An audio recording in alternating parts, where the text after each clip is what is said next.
Bugün sizinlə Red Kalinkada 5-ci dərsin qrammatikasına baxırıq.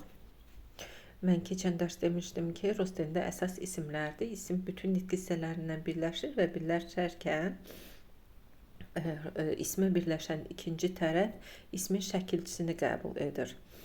Və demişdik ki, isim bütün nitq hissələrindən birləşir. Sifətlə, sayla, əvəzlə, feillə, zərflə. Məsələn, götürək ata sözünü. Ata isimdir. Mənim atam deyəndə əvəzliklə birləşdi. Moy ates oldu. Yaxşı ata deyəndə sifətlə birləşdi. Xaroşi ates oldu. Əgər ata gəlir desəm feillə birləşir. Papa idiot olur. Ates idiot olur. Bir ata desəm, burada da isim birləşir sayla. Adin ates olur. Yəni gördüyünüz kimi hər dəfə isim kişi cinsindədir. Onunla birləşən ikinci tərəf onun şəkilçisini qəbul edir. Onun da şəkilçisi hansıdır? Kişi cinsi dedik, samitlərlə, müəkkəz znakla bitən sözlərdir. Deməli, isimlə birləşən sözlərin sonu mütləq samitlə bitməlidir. Niyə? Çünki onun sonluğu samitdir.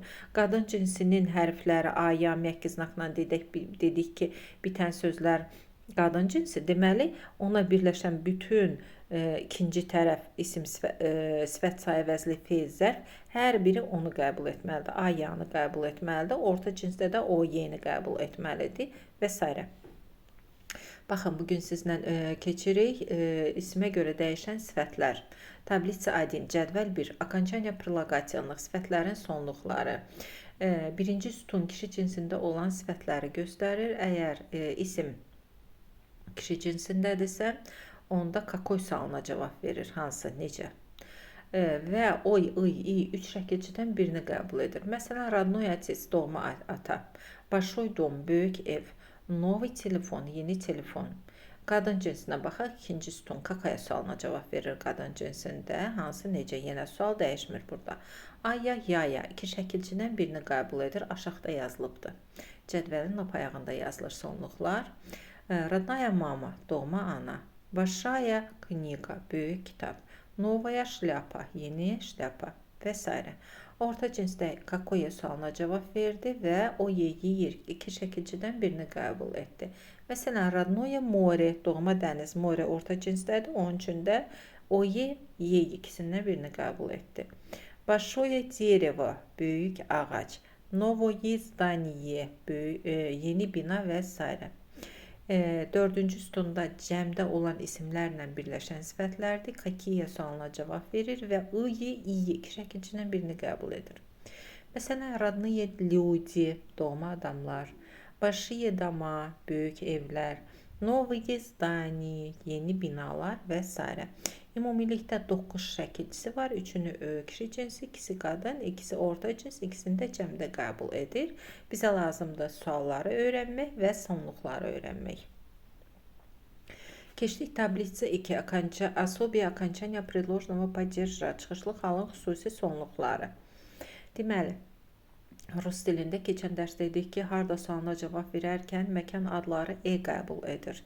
Ön şəkilçi olaraq ya v ya da na qəbul edir, sonda qəbul edir demişdik.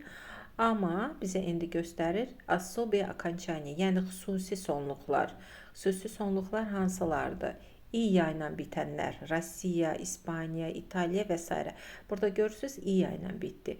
Deməli, İya ilə bitən ölkə adları harda sualına cavab verərkən предложный падеж yazıbdır, yəni çıxışlı halda olur və 2 i'yə keçirlər. Что Россия, nə Rusiya, где в России, harda Rusiyada. Это что? Это İspaniya. Bu nədir? Bu İspaniyadır. Где живешь? Harda yaşayırsan? Я живу в Испании. Mən yaşayıram İspaniyada. 2 i'yə keçdi. İtaliya, красивая страна. Misal üçün İtaliya gözəl ölkədir. Они жили в Италии. Onlar İtaliyada yaşayırdılar. Angliya, İngiltərə. В Anglii, İngiltərədə. Germaniya, v Germaniya. Sonra Fransiya, Fransa deməkdir. Va Fransiya, Fransada və s. Amma Amerika gördünüz, ayla bitdi. Meksika ayla bitdi. Kitay samitlə bitdi. Bunlar harda sualına cavab verərkən qəbul etdi. В Америке, в Мексике, в Китае. Amerikada, Meksikada, Kitayda deməkdir. Amma əgər ölkə adlarının baş hərfi yazılırsa, məsələn, Soedinенные Штаты Ameriki, США da deyilir buna. Bu yazılarkən V США yazılır, yəni dəyişmir. Что Конго, şəhərin adı Kongo, где в Конго. Tak, Kongo, harda, Kongoda və s. Bunlar dəyişməyəcək. Deməli, əgər ölkə adının baş hərfi yazılarsa, yaxud o ilə bitərsə, bunlar dəyişməyəcəkdir. İ-ya ilə bitərsə 2 i-yə keçəcəkdir. Samitlə A ilə bitərsə, onda E hərfinə keçəcəkdir. Bu oldu ölkə adlarının dəyişməsi. Məkan adlarının dəyişməsi. Üçüncü tablitsa, cədvəl, qlaqol жить в настоящем времени.